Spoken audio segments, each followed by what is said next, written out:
কাদের বেতন ফেরত দিতে হবে, কারা পাবেন ছাড়, কারা ফের পরীক্ষা দিতে পারবেন, বিষয়টা সঠিকভাবে জেনে নিন। কারোর বাড়িতে রয়েছে ছোট্ট বাচ্চা, বয়স্ক মা বাবা, কারো পড়াশোনা তো কারো চিকিৎসার খরচ। আচমকা চাকরি হারিয়ে এত এত মানুষগুলির মাথায় যেন আকাশ ভেঙে পড়েছে।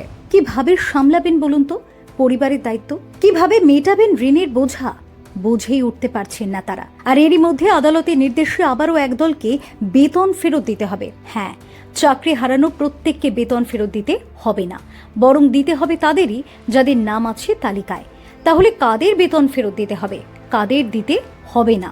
সুপ্রিম কোর্টের এই রায়ের পর কারা চাকরির পরীক্ষায় বসতে পারবেন আর কারা পারবেন না? সুপ্রিম কোর্ট জানিয়েছে, প্রশ্নাতীতভাবে যারা অযোগ্য হিসেবে চিহ্নিত বা দাগী তাদের চাকরি বাতিলের সঙ্গে বেতনও ফেরত দিতে হবে।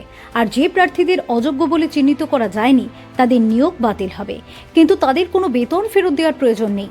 পাশাপাশি আদালতের বক্তব্য, যারা যোগ্য বা অযোগ্য বলে চিহ্নিত নন তারা সকলেই নতুন নিয়োগ প্রক্রিয়ায় অংশগ্রহণ করতে পারবেন। এক্ষেত্রে বয়সে ছাড়ের কথাও রায়ের প্রতিলিপিতে উল্লেখ করা হয়েছে। সর্বোচ্চ আদালতের মন্তব্য, আমাদের মতে এটাই ন্যায্য, এটাই হওয়া উচিত। এতে তারা আবার নিয়োগ প্রক্রিয়ায় অংশ নিতে পারবেন। সুপ্রিম কোর্ট আরও জানিয়েছে, তাদের কাজ চালিয়ে যাওয়ার অনুমতি দেওয়া হবে এবং নতুন বাছাই প্রক্রিয়া এবং নিয়োগ সম্পূর্ণ না হওয়া পর্যন্ত বেতন পাবেন। বিশেষভাবে সক্ষম প্রার্থীদের নতুন নিয়োগ প্রক্রিয়ায় অংশগ্রহণ করার অনুমতি দেওয়া হবে। যদি প্রয়োজন হয় বয়স এবং অন্যান্য ছাড় পাওয়া যেতে পারে।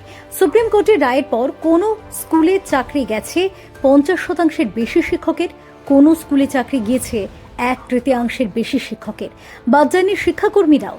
আর এই পরিস্থিতিতে যে প্রশ্নটা সব থেকে বড় হয়ে দাঁড়াচ্ছে তা হলো, এবার থেকে স্কুলে পড়াবেন কারা? যারা উচ্চ মাধ্যমিকের খাতা দেখছিলেন তাদের ক্ষেত্রে বা কি ব্যবস্থা নেবে উচ্চ মাধ্যমিক শিক্ষা সংসদ? উত্তরের অপেক্ষায় সকলে। Bureau report, talk to time.